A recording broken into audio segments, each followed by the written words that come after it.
Large. Happy Saturday and welcome into another edition of Betting the Diamond right here on Pub Sports Radio. I got my guy Moose Money Bets back here with me again. Moose, how we doing this weekend, man? It is a good time to be a Moose. You got the school years coming to a close, and that usually signifies some really good things if you are of that teacher life, which I am. So I have some Saturdays that are going to be open, so you might be seeing a lot more of me upcoming. But for today's purposes, ready to roll. Let's go, man. Let's go, man. Shout out to everybody rocking in the chat. I know we got our guy Stacks up there. He said Stacks POD number 1. Cardinals versus Reds over 9.5. And Stacks POD 2 is Mitchell, 28 plus points. I like that, man. I like the Cavs today, but this is a baseball show, so I digress. Shout out Kevin Hawthorne in the chat. Old E, there's my guy Wine Time Sports, man, showing up early. We got walk-off wagers. Best baseball thing going on the weekends here on Pub Sports Radio. Him and my guy Spoon's Bet's been killing it, Moose. But look, Dutch Boy Fresh, 14-2 through the conference finals, man. 14-2 through the NBA conference finals. My dude Dutch did this week on the show. All you guys, share the video, hit the like button, get it out there. Let's have a fucking day, man. Yesterday I lost 1.5 units, Moose, 1.55 to be exact. But it's been a good week, and I finally stemmed the bleeding that I had. And I don't know if you know this, but last Saturday was my first Saturday that I did not have a positive day. So we're getting back in the green today. First game, let's get this up here. Here we go. St. Louis Cardinals taking on the Cincinnati Reds. Let me pull this up. Okay, we got the Cardinals coming in at 28-21 on the season. The Reds 26-24. I tell you what, the NL is sure playing a lot better baseball than the AL is. The AL is trash outside of the Rays and Yankees. This game is a 1:10 Eastern first pitch. Cincinnati is at home. St. Louis is a minus 111 favorite.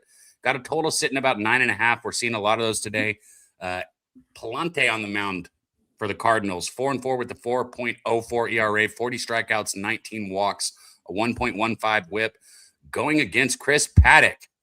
Holy shit. 0-5 with the 7.07 ERA, 30 strikeouts, 11 walks, and a 1.63 whip. I will say Chris Paddock had an all right start last game. Went 5 innings, gave up 6 hits and only 2 earned runs. But he has had a rough go of it this season, to say the least. Moose, what you got here in this one? I mean, I love the reaction to Paddock because that's kind of what it is. It's just like, dude, really? You're still living? You're still alive? Like, yeah. The baseball hasn't like done you off. You look at his career and it's just kind of like, yeah, he kind of does enough. He just does enough to stick around. There's going to be a couple of guys that we'll talk about today that, yeah, I mean, they're not the greatest pitcher in the world, but they somehow do enough to keep their teams in games, or they somehow do enough to keep themselves in the rotation. I don't really have too much of a play on this. Obviously, there's going to be a doubleheader, and some of the things that I have issues with in doubleheaders is you do not know how managers are going to utilize their bullpen. You do not know how players are going to be doing their load management. I mean, I've played in plenty of doubleheaders, Cab. I'm sure you're the same here. You're not necessarily showing up to the ballpark knowing how you're going to be competing in both games. You're trying to prepare for one game at a time.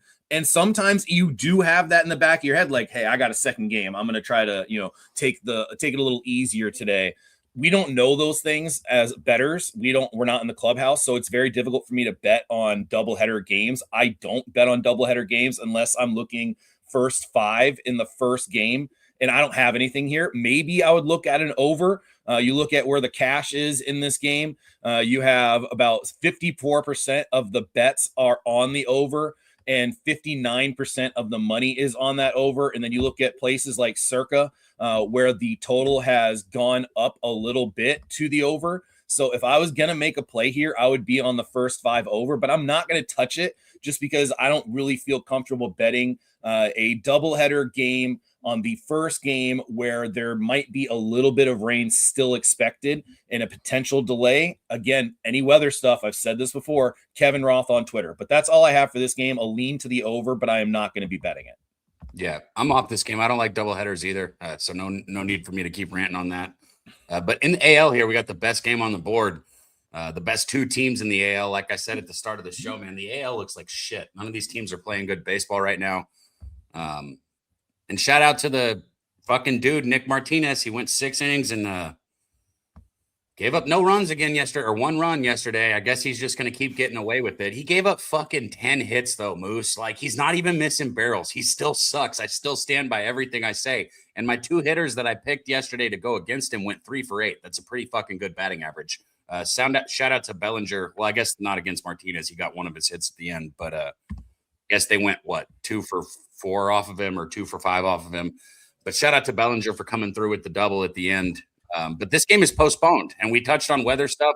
I'm not going to even break into this, guys. We got a postponement here. We do not know what it's going to do to the pitching matchups. I don't know if they're pushing it back until tomorrow or if they're just going to push it back till later.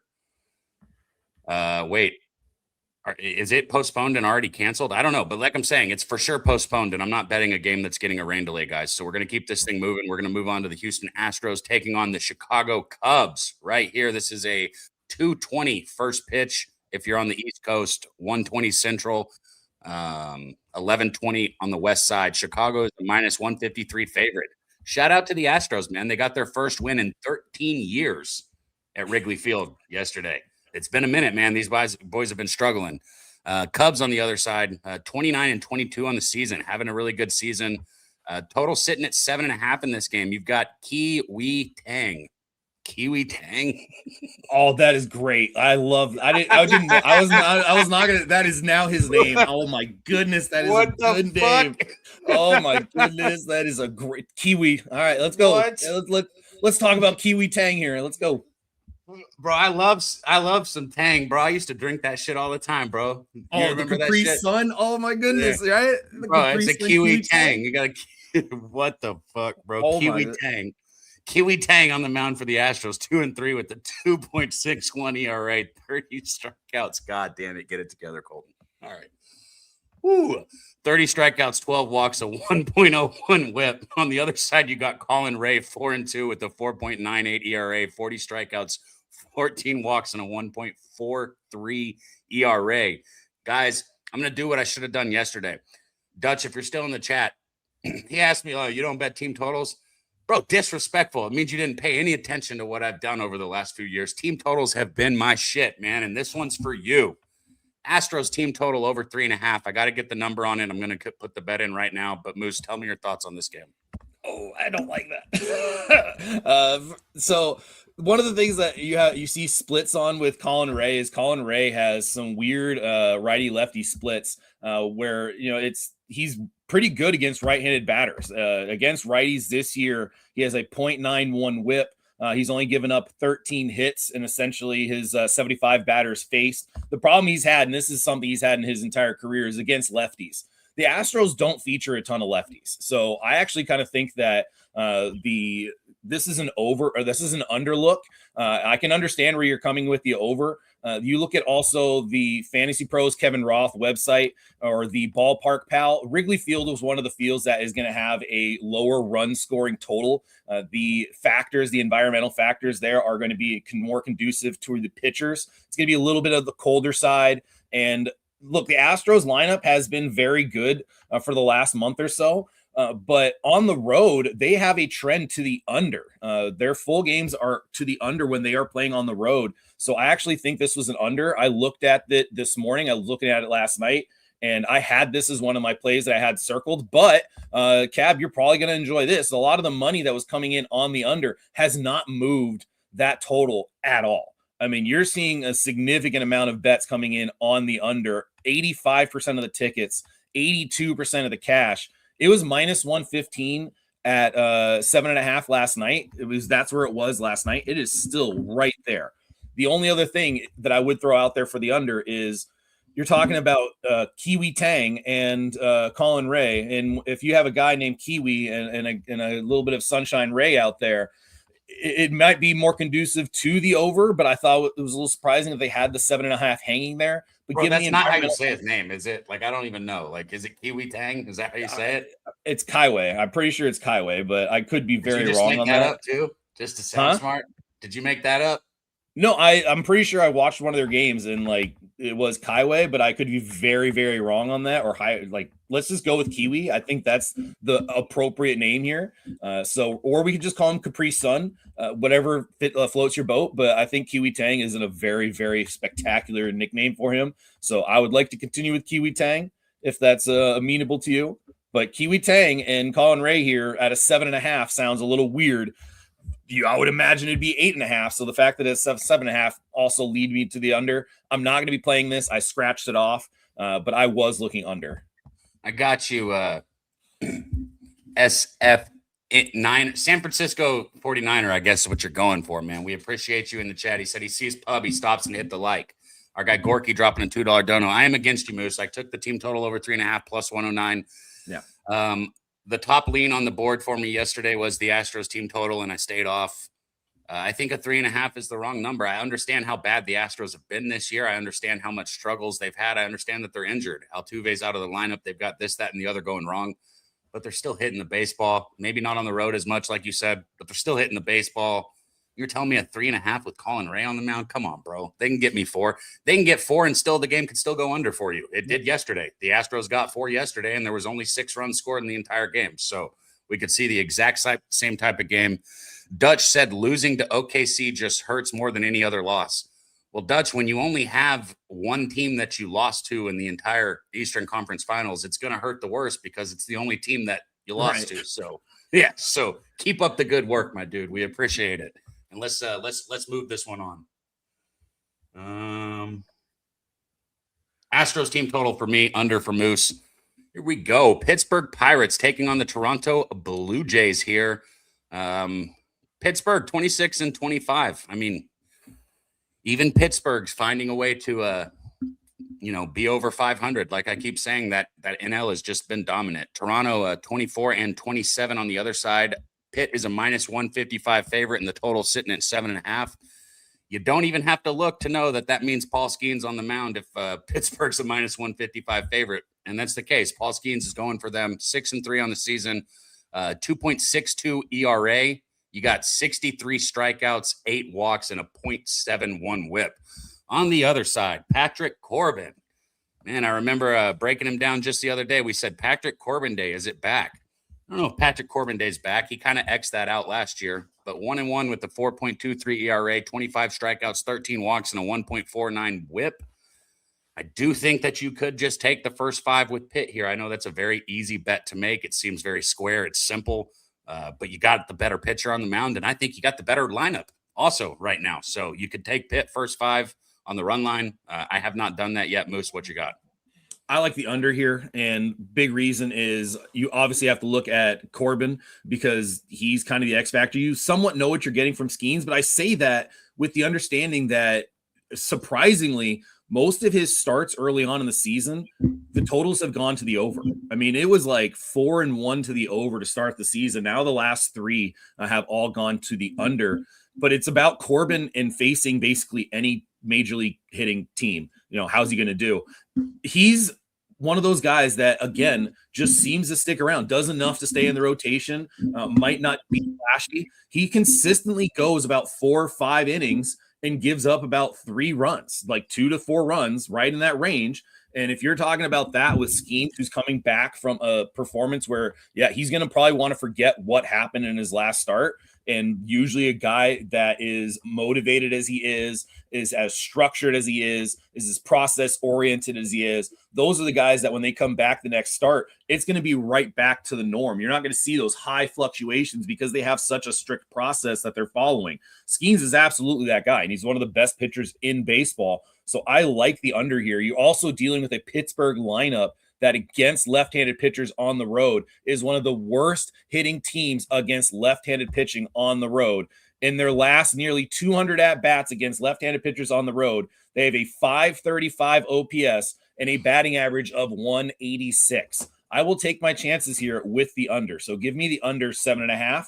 I'm also hoping that the Toronto Blue Jays pen has been decent recently and is not overly taxed.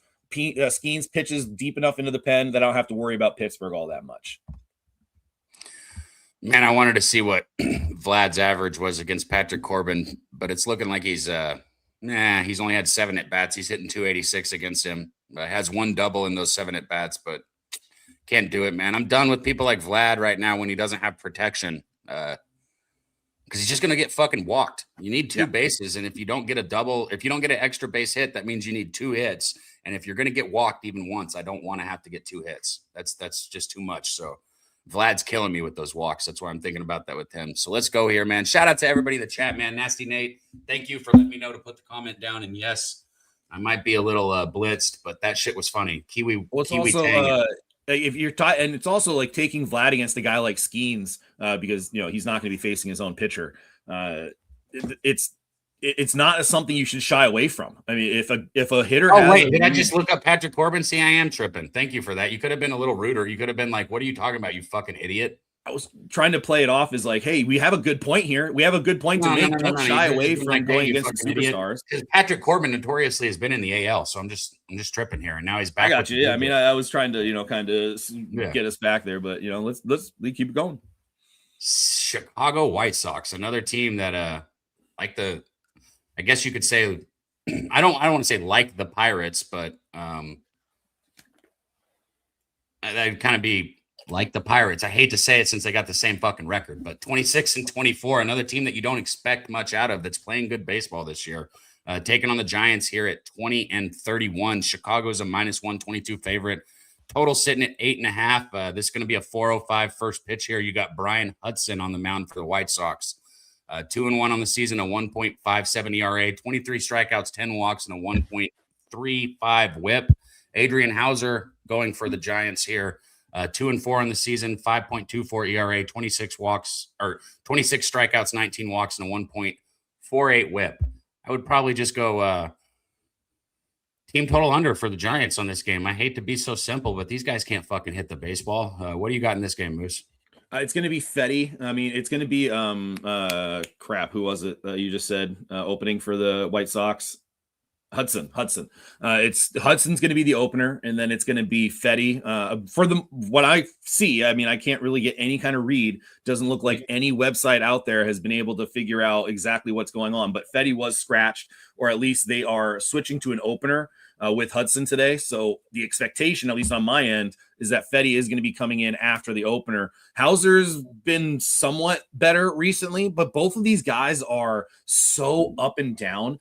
Again, Fetty, another dude that's just like still in the league. Like, man, this guy just does not go away, but he's been serviceable enough. I mean, same kind of type of deal. 5 innings, gives up a couple of runs, keeps his team in games. And I mean, the White Sox was a team I was looking at earlier in the year going, hey, they're probably going to struggle early. I wrote this. You can go verify this if you'd like on my Twitter account, that they're probably going to have some early season struggles, a lot of road games, cold weather in Chicago. But this is a young, talented team that's going to start figuring it out at some point. And we are seeing a very young and talented team that is seeming to figure it out. White Sox have been playing pretty good baseball as of late. And the Giants, I mean, they're the Giants. They kind of can't seem to get out of their own way. It's like almost like Mets light or Mets West Coast, almost like seems like they kind of have very similar trajectories. Maybe I'm going off on a tangent, but it does feel that this is one of those teams where you go, Giants kind of trending down, White Sox kind of trending up. I'm not going to touch this. Neither of these pitchers give me much confidence in terms of how to bet this game. I'm off, but I think the White Sox are a solid pick for a potential futures bet. They have young pitching. They can survive through this long summer season, and youth sometimes prevails when you are in long summer stretches. Well, their on-base percentage is a 290. Like, that's 30th in baseball. They've only put up 177 runs. That's 30th in baseball, 27th in home runs. I mean, this team can't fucking hit the baseball. I don't think today is going to be the day that they break through either. So I do like that team total under. Wager Detective said we got a lot of rain in the forecast. And that's a couple of the games. I'm going to say it again, guys. I do not like backing pitchers when there's a rain delay. My first start in college, there was a rain delay for it, and I didn't like it. So now I don't like betting on it. It's just how I am. But let's keep this thing moving here. Next game.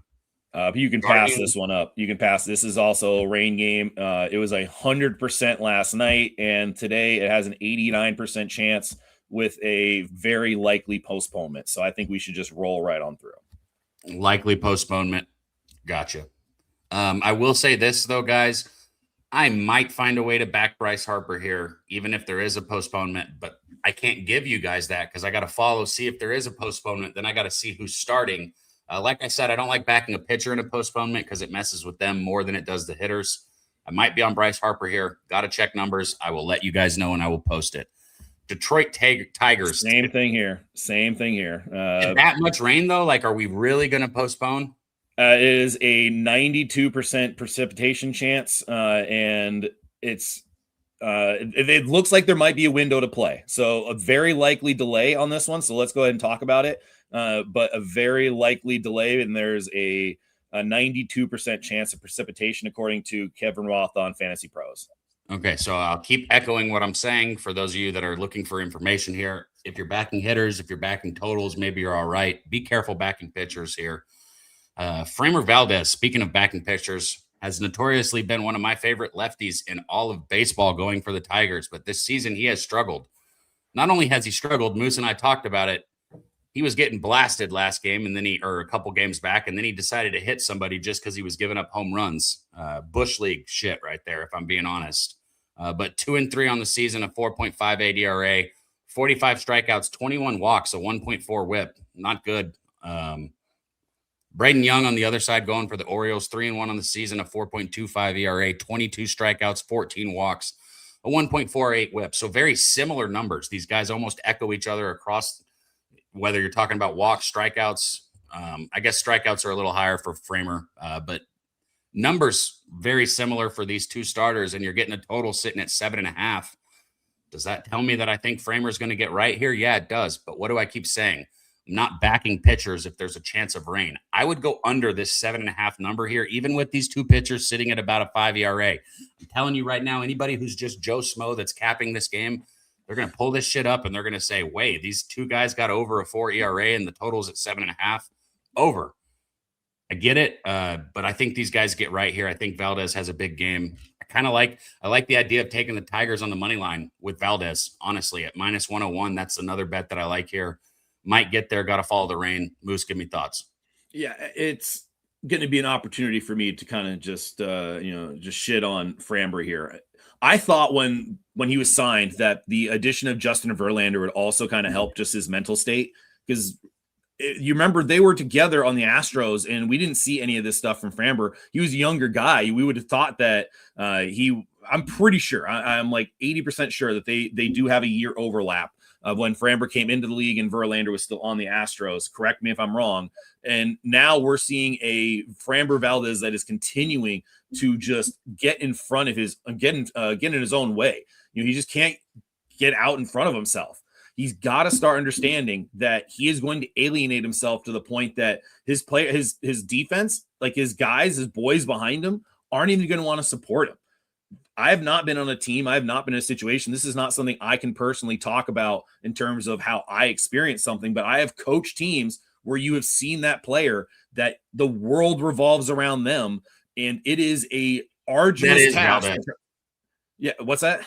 That is Valdez. You're right. That's 100% who he is. And you just look at the fucking guy. He's got such a punchable fucking face, too. Right. Oh, my gosh. He's always been that character, though. He's always been that toxic fucking cancer in the locker room. I agree with that. All right, keep going. My bad. It felt like Verlander was going to be the answer to kind of like help like steer and guide him, but that has not played out like at all. I mean, when you're doing things like one of the things that you never, ever, ever do is you never try to fuck with your catcher. Like that is the boy that is like that is who determines your success. It's like a quarterback messing with their offensive line. Yeah, you don't do that like at all. And when that happened, it was like, okay, look, maybe you can do you forgive somebody, but as soon as it happens again where he's throwing at somebody for hitting a home run off of him in the most blatant fashion, where he's never thrown a 4-seam fastball like all season, and all of a sudden there it is, clear as day. I'm at the point where it's just like, okay, look, I think he needs to take a year off. All right. Like this is no longer a game to him because this is back-to-back seasons, not even like 6 months apart.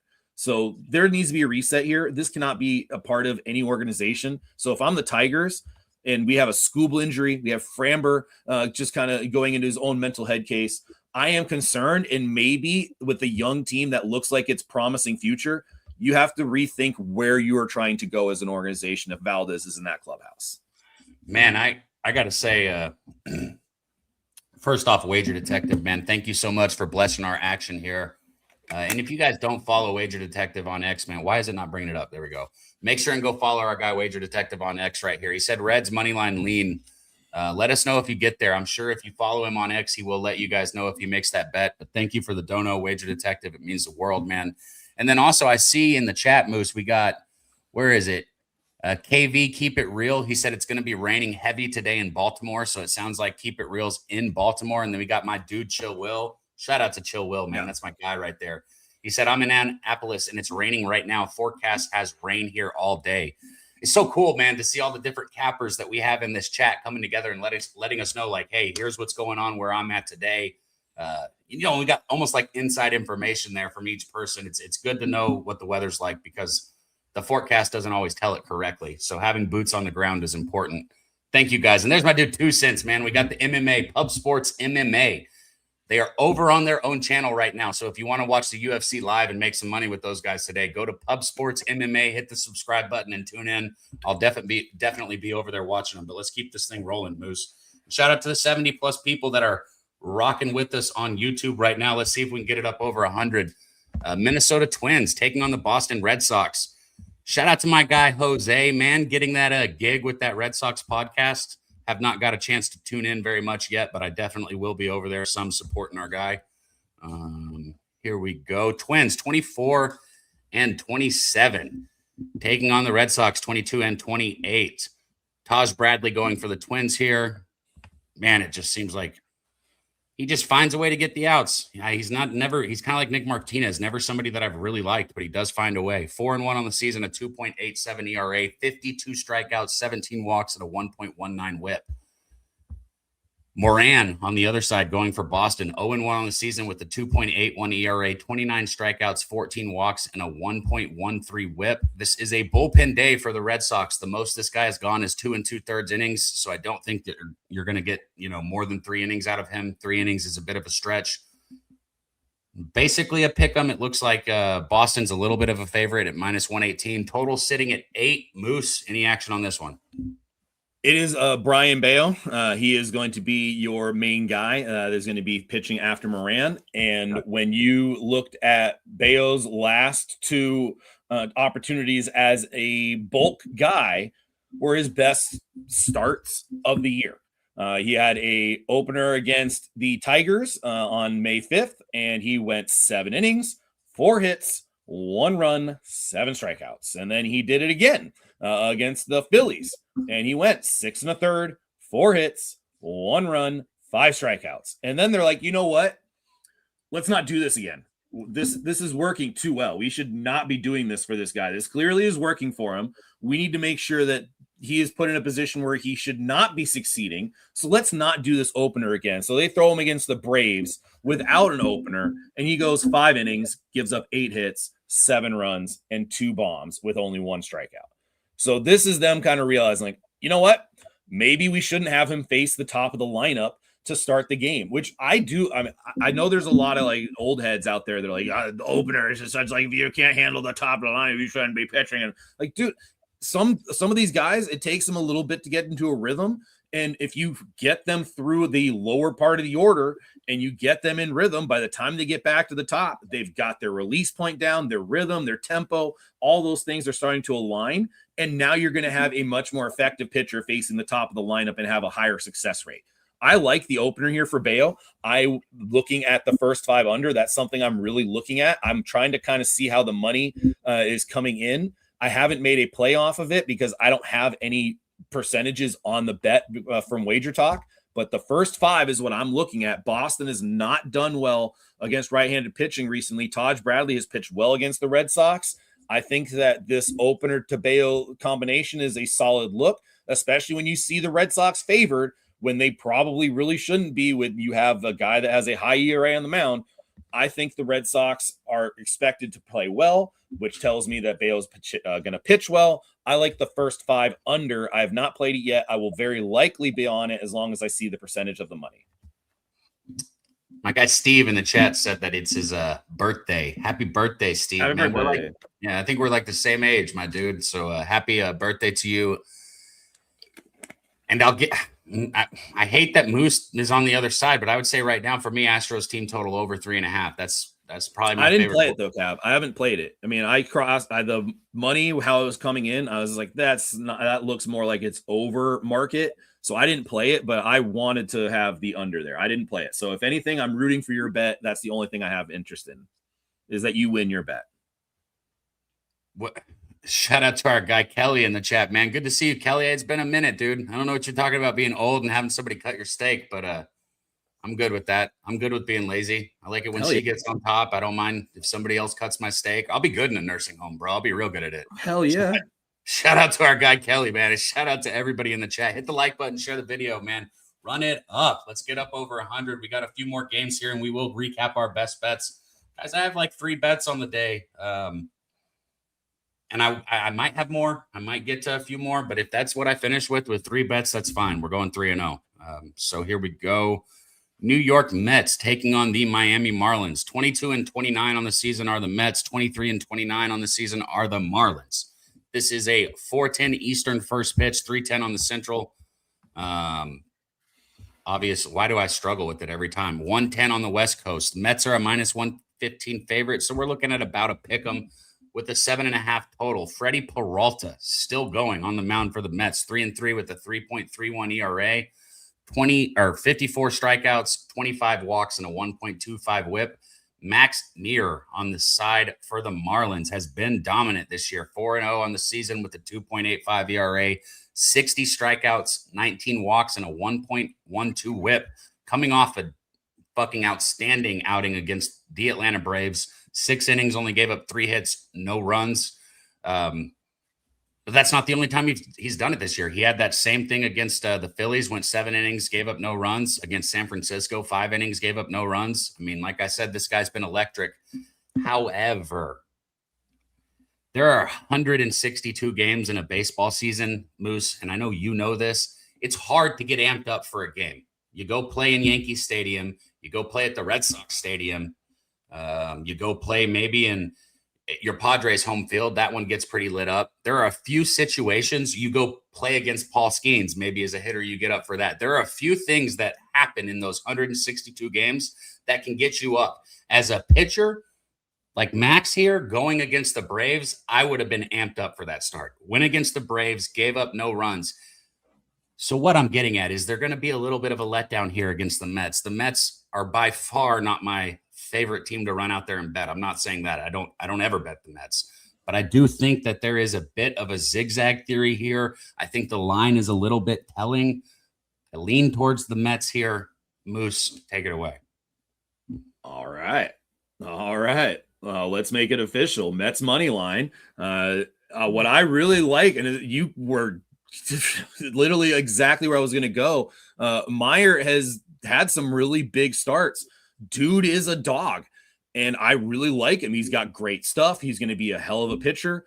And Peralta just kind of keeps on seeming to keep it on. Just doesn't really seem to do anything too special. But I noticed something a little odd. His ground ball rate this year is higher than it's been in the past. Although there's one other year that it was a similar rate in terms of it got over 40%. And that was in 2023. And in 2023, the trajectory of his year so far, like you line them up, almost identical. Like very poor starts would lock it in, and then a very poor start with him locking in. And all of a sudden you started to see a lot more locking in. And I was kind of looking at his StatCast, his metric data, and it looked like that the metrics was telling me, hey, his velocity is down. Like he's not throwing as hard. A lot of that stuff was earlier on in the year when his velocity wasn't as crisp, wasn't as consistent as it has been. He was touching 97 his last start out there. And he's still getting swing and miss stuff from his fastball. He still has really good pitches. He's still a fastball change guy that is very effective with that pitch mix. I like Meyer. Fairbanks for the Marlins, also potentially not available. He's thrown 40 pitches in the last 2 days. He's thrown 20 pitches on Thursday, 20 pitches last night. That is that is their best pitcher. That's their ace closer. And if he is not available today, and the Mets bullpen is somewhat rather rested because they did not use their high leverage guys, like the money's coming in on the Marlins. Like you're seeing most of the money coming in on the Marlins. They have not moved that line at all. Circa has held it. Bet Online has held it. All the sharp books that I use, they've all held the Mets money line. I played it this morning. I got plus 101 on the Mets. Give me the Mets money line and sprinkled the -1.5. I like this play. I think the Mets is the way to go today. Obviously, baseball, you never know. Meyer's a hell of a pitcher, but if you're telling me that a team that I think is the more likely team to win and I'm getting them as a dog, sign me up, man. Love it. There we go. Our guy Doug Wise said Soto is starting to get locked in. Mets need him. I know that. Mets need him. So we got our guy. One more point. Also, the Mets have had a weird road trip. So this is kind of a somewhat important game. They went just finished up a trip to Washington and are now going to Miami. Two teams in the NL East that you're like, hey, Mets need to beat these bad teams. And so far did not do that in Washington. If they do not win this game today, they're going to have a losing road trip against two of the worst teams in the NL East. This kind of feels like it's a little bit more of a heightened game for the Mets, just like you pointed out. One team, the game might not be as important. Other team, the game might be a little bit more important. I'm going to bet it, Dutch. I swear to God, I've been thinking about that. I almost said it yesterday, bro. I've been thinking about that. Like, I think he's going to shoot him and he's back at home. So I love it. I'm going to tail you on that one. Dutch said James Harden over 2.5 threes and plus 116. Like, come on, it's plus money. Of course, I got to do it, man. I got to do it. Shout out to everybody in the chat. Now we roll on, Moose. Now we roll on. Seattle Mariners taking on the Kansas City Royals here. Let me pull it back up.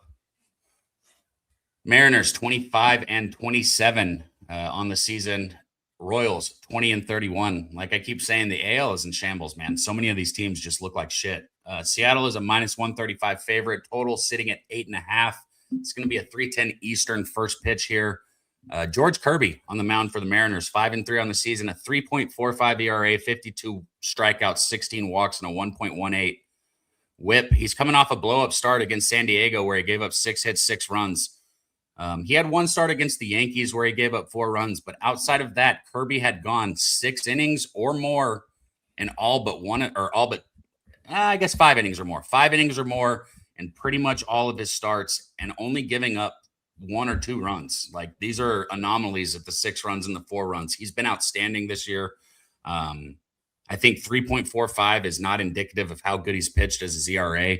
I think you should look at this guy more of like a guy that's right around a 3 or under a 3. Kolek on the other side, 2-0 on the season for the Royals, a 4.24 ERA, 12 strikeouts, 4 walks, a 1.0 WHIP. He's coming off his best start against the Cardinals where he went 6 1/3 innings, gave up 4 hits and no runs, 1 walk in that start. I like the Mariners here with Kirby, but the Mariners don't hit the baseball. So what does that mean? Maybe I would bet the Kansas City Royals team total under. Moose, what you got? I mean, Kirby's kind of a weird analysis this year.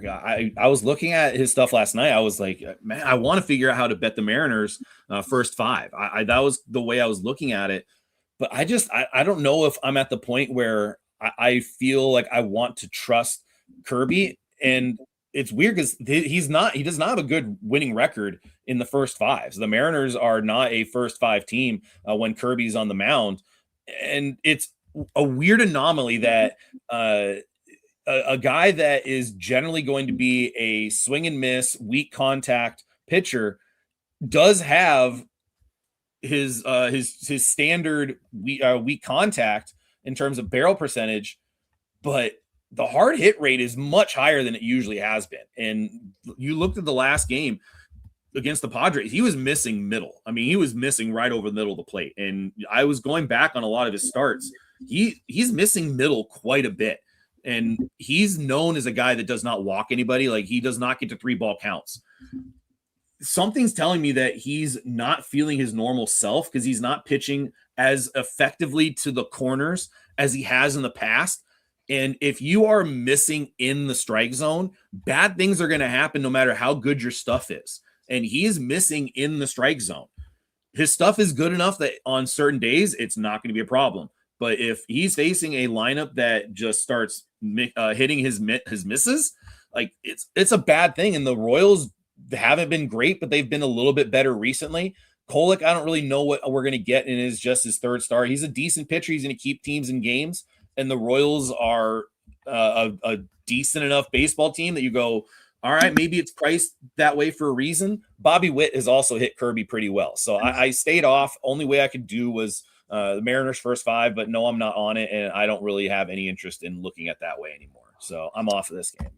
Well, as fast as we're going, and even though we've skipped 2 games because of the weather, we still have 6 games left, guys. We got a lot of action. We're going to recap all our action at the end. So shout out to Jermaine, man. Good to see you. He said, "What up, game? Good to see you in the chat, man." Steve, wine time. Steve wants your best bet for his birthday, man. Steve, I'm going with Astros team total over 3.5. It's plus 109. I like that one there. But we got 6 games still left, Moose, so let's keep it rolling. Washington Nationals taking on the Atlanta Braves here. 25-27 are the Nationals. 36-16 are the Braves. What a team. They're playing outstanding. Minus 190 is what the screen shows, but I got a minus 176 in front of me. Total sitting at 8.5. Jake Irving going for the Nationals, 1-4 with the 5.79 ERA.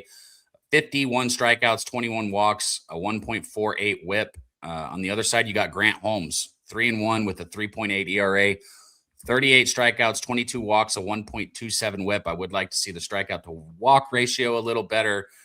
I might have action in this one. I want to look at some of these numbers while I hear what my guy Moose has to say. Moose, what you got? I mean, the line is moved for a reason. I mean, it was a 195 last night when I was looking. You just mentioned it now that it was a 195, and now it's all the way down to a 170. The only way I could bet this would be with the Nationals. Grant Holmes, I do not have as a pitcher that should be listed as a minus 200 favorite. It's just his probability chance for a win against any major league team really probably shouldn't be that high. But the reason it's up there is because you see Jake Irvin on the other side, and you're like, yeah, okay, that guy has been awful.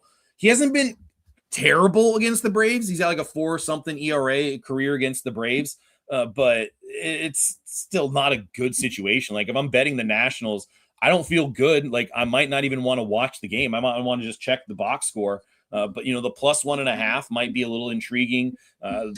James Wood starting to get a little hot.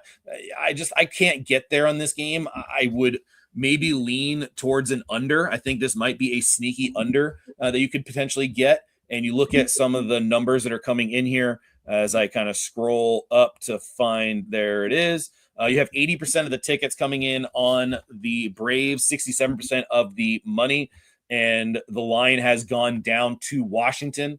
So Washington would be the only side I could bet. I have nothing on the total in terms of numbers. If something comes out that pushes me towards the under, saying Jake Irvin pitches well enough, I might end up on it, but Nationals would be the only way I could bet this, but I am not going to back Jake Irvin. I don't think I can do it. I got some action here, I think. Let me see what the juice is on it.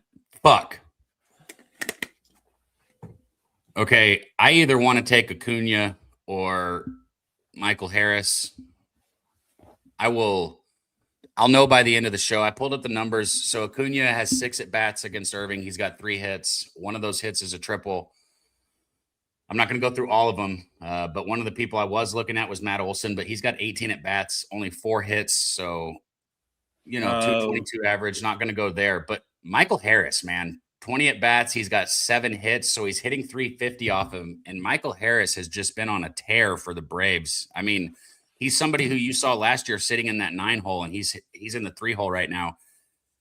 I'm going to roll with Michael Harris. I'm going to lay a little bit of juice. I don't usually do that, but I'm going to take Michael Harris over 1.5 total bases here for the Braves. Since you mentioned him, Acuna just came back from injury on yesterday and went hitless. So I'm not sure. I don't believe he even had a rehab stint. So there might be a little bit of that kind of ramp back to play. But Acuna is also a guy that he's kind of famously, if I remember correctly, he's also famously returned from injury and has hit like immediately. There's certain guys, Tatis. I bet him just the other day against Miami. Well, what do you mean the other day? Because he just came back from the injured list. So I bet him May 21st against Miami. Okay, so he just came back on May 21st then? No, I think he came back on May 19th. I got Ronald Jr. returned to the Braves starting lineup on Friday. Well, he played against the Marlins May 19th, 20th, and 21st. He went 8, 9, 10, 11. He went 4 for 11 against the Marlins. You talking about Acuna? Yep. Sometimes people put things up wrong. We all make errors. It's okay. You corrected me earlier on some dumb shit I said about Patrick Corbin. I got your back, bro. Well, I guess he came back on the 19th. Oh, that's weird. Yeah. Anyways, okay. I like Harris, guys. Over 1.5 total bases. Let's keep this thing rolling, Moose.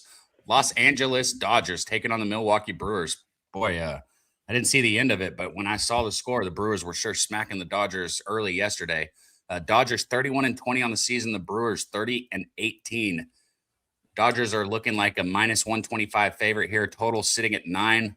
This is kind of your staple game of the day. It's going to be on Fox.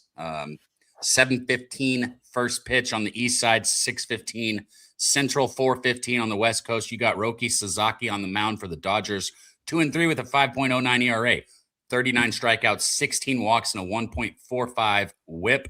Robert Gasser on the mound for the other side. That's kind of like Jansen Junk. Gasser is a good mound for a good name for a pitcher. 0-0 with the 4.5 ERA, 3 strikeouts, 2 walks, a 1.2 WHIP. He's only got 1 start against Minnesota. He went 4 innings, gave up 3 hits, 2 runs. And this is a guy, he's been in the league since 2024, but you've only seen him in 7 games total. So if you don't know who he is, give yourself a break right here. He's a lefty from Houston. I got to say that I would probably just go with the Dodgers here. And I know that's square, but I ain't betting this game. Moose, what you got? Yeah, Gasser, second best name on the board. Kiwi Tang going to take that offer, that honor today. But that Gasser, hell of a pitcher name, man. Hell of a pitcher name.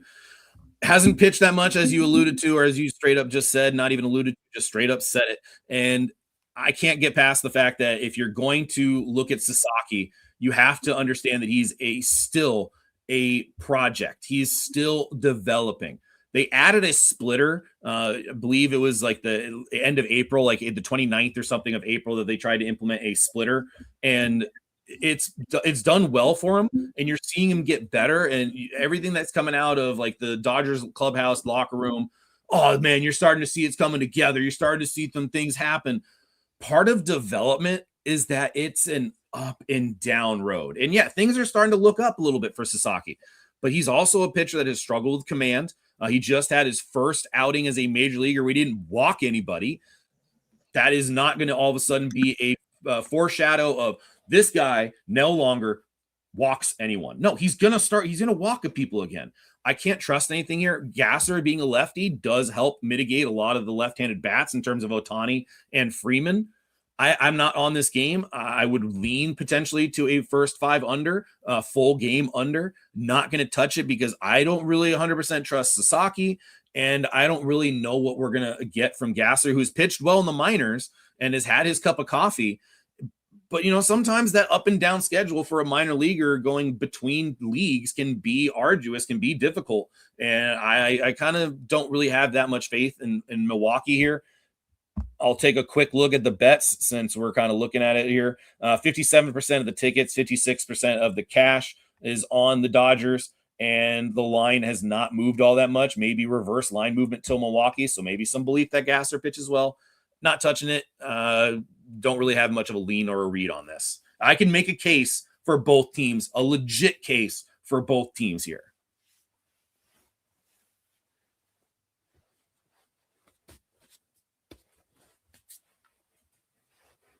All right, if we remember correctly, remember last time he said he wanted like hand signals and face signals when he was muted? Yeah, 100%. Gasser said thinks both pitchers are going to get rocked. Gasser, what the fuck, man? Louisville Gambler said he thinks both pitchers are going to get rocked. That means you go over, Louisville Gambler. Shout out to you for being in our chat, man. Shout out to my guy Dutch, still rocking, Doug, Kelly, everybody, man. We're up basically at that 100 mark, but we need a few more people. Hit the like, share the video, get it out there. Let's get over that 100 mark, man. Let's get over it. Help us get there, guys.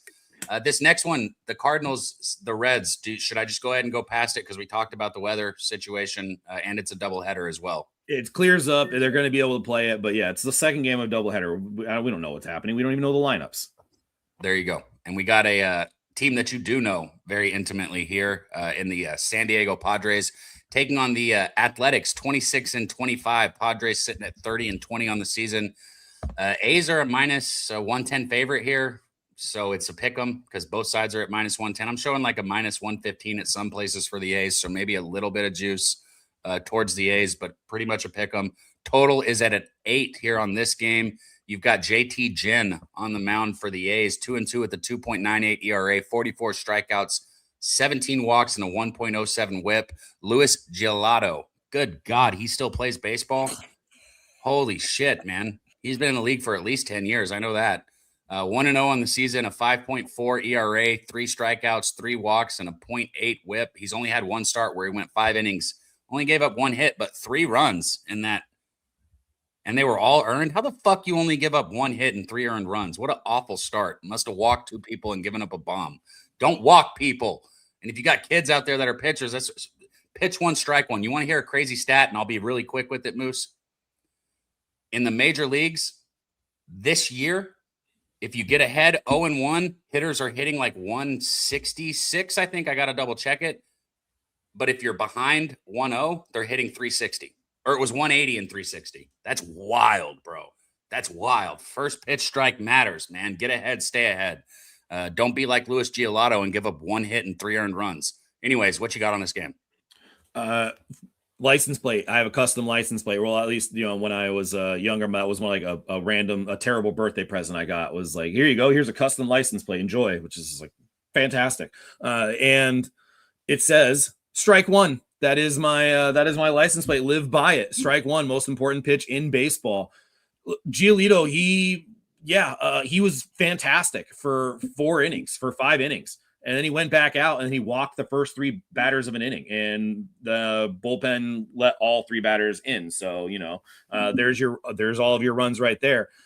Yeah, they probably were going to pull him, but because of the lead that they had, they decided to try to stretch him out a little bit. And it was clearly he was not ready for that kind of stretch out, especially when it was his first major league start after only, a minimum of rehab games. So probably, tired out a little bit. But the whole thing is Giolito's entire career is built off of his changeup at this point. If his changeup is working, like, he's going to be effective. He will be somewhat effective if that changeup is working. It's a very good changeup.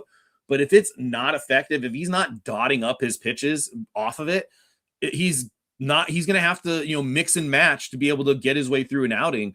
And only 1 start in and some rough rehab outings, I'm not overly confident that he's the guy that has figured it out. What I think is encouraging, though, is you look at JT Ginn, and dude, he's been on fire. I mean, the most unfortunate of unfortunate ways to lose a no-hitter with no hits in the 9th inning, and you give up a back-to-back first hit and then the walk-off hit. That's a tough deal to come back from. But the game before, 1 run, and it wasn't even earned. The game before that, 8 innings, 1 run. Before that, up and down, but Ginn's a solid pitcher. He's a good pitcher. And the fact that they are favored in San Diego against one of the better teams in baseball at this point, may not be hitting, but they certainly know how to play ball very well. I think that's telling. I think the A's would be the side I would look at here. I'm not going to bet it, but I think the A's would definitely be the side. I know I've come on here and praised the Padres, but today I think the A's would be a solid look, and a weird lineup for Petco with all that slug and speed that could play very, very well at Petco Park. Yo, it's always funny because you can always – you and I as baseball people, you can always tell when somebody knows the game of baseball and when they don't. Even though he doesn't bet it, I can tell that he did bet it as much as he says, because Dutch does know baseball. Like, that's a good question right there. And he says, so on the other side of that, what do you think about don't swing until you see a strike? Situational as a hitter, Dutch. If you're asking me for a blanket answer, I'm a firm believer in on your first strike, you're looking for 1 pitch, 1 spot. So for me, I'd be looking for a fastball middle out. Right? If you give me an outside fastball or a middle fastball, I'm unloading on it. If you give me anything else, I'm not swinging, even if it's a strike. So 1 pitch, 1 spot is what I think personally. But you got anything? Gwynn, famously, he never swung at the first pitch. I mean, Tony Gwynn always wanted to be like, all right, let me get a look. I don't care that I saw you before. I want to get another look at, like, all right, where's the release point? Boom. And then he fixes his eye. he had such tremendous eyesight that as soon as you could kind of lock in on where that the release point was, he was able to see things really well. And you're referring to zone hitting, and zone hitting is a legit approach. You do it in MLB The Show. If you own MLB The Show, do it. Try this. Like, just say, hey, I'm only looking up and in. Like, that's I'm looking here. That's where I'm looking. That's where I want to see. I'm not swinging anything unless it's there. And you're going to be shocked at how often you get that pitch. And if you are prepared to swing, dude, your averages are going to skyrocket. That is one of the number one approaches you see at the college level, is you see zone hitting across the board at almost all the big time colleges. They're using zone approaches when they hit. So this is a conversation, because now I want to say, and now you're going to want to, this is, I mean, maybe if the chat let us know, maybe there would be a time for me and Moose to just get up and talk baseball and not be bet driven. But yeah, I agree. I like zone hitting a lot. And I see what Dutch said. He said a lot of these kids can't throw strikes. We're in a new era of baseball, guys. The average fastball is over 94. It's like 94 point something nowadays. The average fastball is over 94. But the percentage of fastballs being thrown has dropped tremendously. So we're seeing people now throwing 100. Like, throwing 100, you used to be a freak. You had, like, Randy Johnson, maybe. It was one out of every fucking, I don't know, 100 major league pitchers that could hit 100. Now it's like a rite of passage. If you don't throw 98, you don't fucking throw hard. It's wild. It's also why we're seeing so many Tommy John. I mean, Tommy John surgery is just something that you have to get nowadays. But I got to digress right now because I could really get going on this topic. Good questions. Yeah. Right. Let's go. Texas Rangers, Los Angeles Angels here. You got the Rangers, who obviously I do know this team pretty well. 24-26. I think they're playing above their means. I'm just going to say that. I think 24-26 is the best record that they could possibly hope for right now. And I don't think that they're going to keep up the pace, even though it's not a good pace. Angels on the other side, 18-34. This will be one of the later games. Texas is a -140 favorite here. That's because they've got Nathan Eovaldi, Evo, going on the mound for the Rangers. 5-4 on the season, a 3.62 ERA, 55 strikeouts, 12 walks, and a 1.15 WHIP. Urena on the other side, 1-4 with a 2.7 ERA, 30 strikeouts, 19 walks, and a 1.35 WHIP. Total sitting at 8.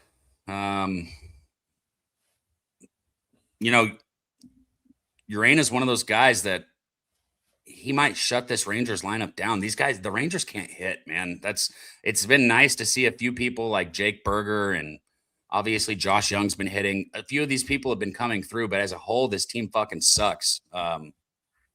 Maybe under is the move here. I need to get better at seeing what I see and maybe going with it. Under 8. What do you like here, Moose? Dude, this is uncanny. I swear. It's like you looked at my card and you go, all right, how can I lead in, Moose, like the most appropriate way? Yeah, hey, I'm on the under here. Dutch, man. I've been working on it with Dutch on the set. Man, your intuition on this is just off the charts today, because I'm on the under here, and I think Uranus is going to potentially shove down Texas. But I will say this about the Rangers, because I was with you. I was kind of like, man, this Rangers offense just doesn't hit. Wait, hold on. On the road, though? They hit on the road? They hate being at home, bro. They hate their home ballpark. What? Like, this is like 742 OPS, 401 slug. I mean, a 250 average. And they've been hitting on the road better as of late. I'll move the cursor here. I'll bring it to May 4th. So if we do May 4th, it's similar numbers. All right. But I was shocked at that. And here's the thing that I was kind of, that led me to the first 5 here. I'm not wanting to trust the Angels bullpen at all. Like, no, I don't want that bullpen, like any way, shape, or form. The only way I'm touching that is if I'm at the bar, it is 3:00 and I just gotta get wet, but no, we're not there. So what I thought was intriguing was I was looking at the first 5 money line versus the full game, because like the Texas has a clear advantage, a significant advantage in the bullpen, but the money line was the exact same. And look, I understand it's going to generally be like that. You're not going to see a heavy skew, but in this instance, I was like, yeah, dude, there should be a difference here. Why is it the same? Because I think the books are saying Urania is likely going to compete with Eovaldi, and Eovaldi has owned the Angels. If you want to look up the Los Angeles Angels owner, you're going to see a picture of Nathan Eovaldi. Since 2023, he has a 1.08 ERA or something like that. Just owns the Angels. So I think this is a pitcher's duel, and I'm all about it. Uranus has solid movement, incredible movement, and I like the under here. So I took first 5 under 4, got it at, I believe, minus 101 last night. Under 4 minus 101. I took that last night. So I like that play today. There you go. I like that under as well. Now I know that a hitter prop doesn't bode to an under. Guys, Ezekiel Duran for the Rangers. He's hitting in their 4-hole. He's hitting 286 on the season. He's somebody that might not have even been expected to be in the lineup coming into this season. He was a utility player that might just be giving, I don't know, Seager a break or giving somebody a break. And now you look at him hitting 286 because of everything that I just said. He's an unknown player. He wasn't expected to be doing well. His numbers are fucking ridiculous. Like, you're getting like a plus 160, a plus 150, almost day in and day out on his total bases. Take a look at him. Okay. The dude's hitting the baseball. He's getting multiple hits in multiple games. He's got several doubles in the last 10 games. He's got a couple home runs. So there is some extra base hit power, and the numbers are just wrong. He should be closer to a plus 110, not a plus 160. So Ezekiel Duran might hit my card today. I got plenty of time. I'll post it if I do. 1 game left, Moose. And shout out to everybody in the chat, man. They said they love our baseball knowledge up here, man. We love coming up here on Saturdays and capping with you guys, man. You make this fun to do. And if you enjoy it and you want to get a membership to support the movement here at Pub Sports Radio, we appreciate it. We don't sell you guys bets. We don't sell you shit. We just say, if you like what we're doing, show some love. If you can't do that, hit the like button at least, man. But let's go into our last game here, and then we will recap our bets because I know there's been a lot of games and you guys want to hear exactly what our action is. Colorado Rockies taking on the Arizona Diamondbacks. Oops, I lost everything because I'm on the wrong day, Moose. Sorry. I was looking at Zeke's stuff. I was looking at Zeke's stuff from before. Rockies sitting at 20-32. The Diamondbacks 26-24. Diamondbacks must be on a bit of a tear right now. I need to keep my eyes open on this team. Jose Quintana on the mound for the Rockies, 2-2 with the 4.08 ERA. Lorenzen's on the mound. Lorenzen's on the mound. Okay, yeah. So this is wrong. Whoops, am I looking at the wrong day? Yes, I'm looking at Sunday. Shout out Walk-Off Wagers, man. Make sure you're here tonight on Pub Sports Radio, tuned into Walk-Off Wagers. But yes, Michael Lorenzen on the mound, 2-6 on the season with a 7.03 ERA, 36 strikeouts, 17 walks, a 1.91 whip. That's bad. Zach Gallen on the other side, 2-4 with a 4.78 ERA, 34 strikeouts, 15 walks, a 1.43 whip. We did see Gallen go 6 innings and give up 2 runs in his last start. Is he getting right? I don't know. It's the San Francisco Giants. I could probably go 6 innings and only give up 2 runs against them still to this day. So hard to tell off of that last start. But before that, 4 against Texas, 4 against Pittsburgh, 6 against Chicago. And a bit of a skid for our guy Zach Gallen right here. But I tell you what, you want to get right. The Colorado Rockies are the fucking team that I'd like to get right against if I'm on the mound. Moose, what's your thoughts here? Yeah, the way I looked at this was Gallen at home, Lorenzen on the road.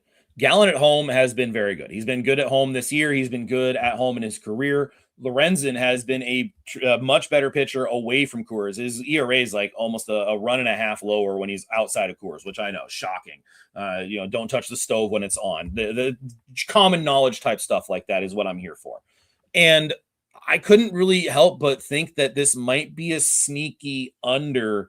Diamondbacks at home against right-handed pitchers have been better recently, but nothing overly impressive. The Rockies on the road are just they've been exactly what you would think they would be. So I wanted to wait and see what the money was going to do, because if I'm looking at what I think is a sneaky under, there's also an assumption that I might be getting a better number closer to first pitch than I would be, further away from first pitch. So I wanted to see what the numbers did. I wanted to see how the line kind of moved. And right now you're looking at 72% of the tickets are on the under, but 93% of the cash is on the over. And if you look at some of the sharper books, they've held it at the 9. They've maybe moved it a little bit to the over. So not necessarily kind of endorsing the over, but maybe a little bit more of a push to the over from the market. But I think the first 5 is kind of sneaky. You see a trend on the under for Colorado when they're outside of Coors, and Arizona. I mean, they're 500-ish, around the 500 mark for over under at home, but I think this might be a sneaky under. Not there yet. The percentage of cash that is on the over is very worrisome. But the line movement hasn't taken me away. So I'm going to look at this a little bit longer. I will post if I play, but I want to get some more movement. I want to get some more data potentially to get me to the window. But I'm not at the window yet. I will let you know if I am. I did not have a fucking spritz, bro. Don't lie in the chat. Got our fucking dude Nate said he grabbed a mimosa spritz pre-roll. And then he tried to put it on us, said Dutch had a mimosa something, bro, but we didn't have spritz in it. Didn't have no fucking spritz, bro. That's worse than the fruit. The fuck? I can just see Nate right now. He's got his mimosa spritz pre-roll in his prickly pickle martini. Fucking. Well, all right, I might be a little gay. Boom. I might be out of the loop on this. What spritz? I might be out of the loop on this. What spritz? I don't know. I think it means Sprite when you get a drink. Ask a chick. Or ask Nate, I guess you can. I thought it was like a brand, or it was like a type of like quiche or like keef or something like that. Like you just like you sprinkle some fairy dust onto your joint to like. He definitely does that. He definitely does that. He Nate gets those drinks where they fucking sprinkle glitter on the top of it. And so he's the guy that like when he gets done putting a joint together, sticks the whole joint in his mouth and like, here you go, let's smoke this. Like, whoa, no, dude, that's your own joint now. You just deep throated the joint. Nobody wants this. Whoa. Okay. Anyways, now we're going to recap our bets, man. Shout out to everybody rocking with us. Over 90 people still in the chat, man. We appreciate y'all. Hit the like button if you haven't. Share the video. Get it out there. Let's see if we can hit 1K. And shout out to my friend Nate in the chat, man. Even if you are gay, you're still my boy, man. You're still my boy. You can have a prickly pear martini all you want, Mr. Nate. Moose, you want to recap first? You want to go over your bets first real quick for everyone? Sure. I got only a few of them right now. It's the Pirates and the Blue Jays under 7.5. Got that minus 110 last night. I'm on the Mets money line at plus 101 with a little sprinkle on the minus 1.5. And I am also on the first 5, Rangers and Angels under 4. Got that at minus 101. Still looking at potentially a first 5 under with the Twins and the Red Sox as well. I will post if I play. All right. Steve, favorite bet of the day. You asked for a birthday bet, so here's your birthday bet. The over 3.5 at plus 109 for the Astros going against the Cubs right there. I'm going to go ahead and take Bryce Harper. I know there are serious weather issues, but because of the weather issues and because of what we saw yesterday, we've got a total sitting at 7, so I'm able to get good plus money on Bryce Harper. So I'm going to go Bryce Harper over 1.5 total bases. I'll post this for you guys. I'm not going to – I got to go in and make the bet personally, so I'll post the exact number that I get as soon as I make the bet. So we got team total over for the Astros. We got Bryce Harper over 1.5 total bases. I'm going to go ahead and go with Harris for the Braves over 1.5 total bases. I'm going to be laying a little bit of juice with that one. It's not my style typically, but I do think Harris has a big game today. And then I'm leading on that Ezekiel Duran. I like Ezekiel Duran because of the value on the bet, but I have not placed that one yet. So just the first 3 are official, and I will post it if I take Ezekiel Duran. Once again, man, Steve, Nate, Doug, Dutch, my dude, 14-2 in the fucking in the finals, man. Just outstanding. I can't say it enough. I'm lucky to get to do a show with somebody that can do that, man. It's awesome. It's a lot of fun. Moose, it's a lot of fun doing this with you on Saturdays. Now that school's out, you'll be here more often with me, and I can't wait to get rolling. You got anything for the chat before we get out of here, man? Because that's about it. I mean, I guess the only thing is just as you're talking, if you guys do want to hear us, like if you want to hear Cab and I kind of go through some stuff, I mean, there are so many things that Cab and I talk about throughout the week about just like, hey, have you noticed this? What about pitching inside? Oh my God, Griffin Canning hasn't thrown an inside pitch until the 38th pitch of this goddamn game, and I'm driving myself. But that's wild that you text me that. Yeah, so he's texting me about Griffin Canning on the mound. The motherfucker's thrown 38 pitches and hasn't gone inside once. I talk about zone hitting. If you're sitting middle out right here looking for a fastball, you're blistering that motherfucker. Yeah, and I mean, there's so many topics that we could go through. I mean, I'm not trying to piggyback on like Padre talk or anything like that, but like if the influence that an overbearing dad has on the ability to develop youth, like topics like that, that if you guys have interest or if you want to hear something or if you want to talk about the art of conditioning within baseball in today's game versus the art of conditioning back when Babe Ruth, chugged some hot dogs, drank a couple of whiskeys, and went out and played the game. There are so many things you can talk about that are able to be talked about. If there is an interest in that, dude, by all means, like reach out. Like Pub Sports is trying to grow. If they need more content, if there's content you guys want, if that's interesting, say something, get something. Leave a comment after the show. If you get a score right on any of the games and who wins, I'll send you $100 next Saturday. You can pick any game you want. You can go to the Dodgers and the Brewers. You can go to the Cardinals and I don't care. Tell me who wins and the score. You can only get one guess, though. Don't go through guess every game. Leave a comment after the show. If you get it right, I will send you $100 next Saturday. And let's get paid, Moose. We love doing this with you guys. And I will see y'all Monday right here, Pub Sports Radio on the Sesh, Medicate Monday. Let's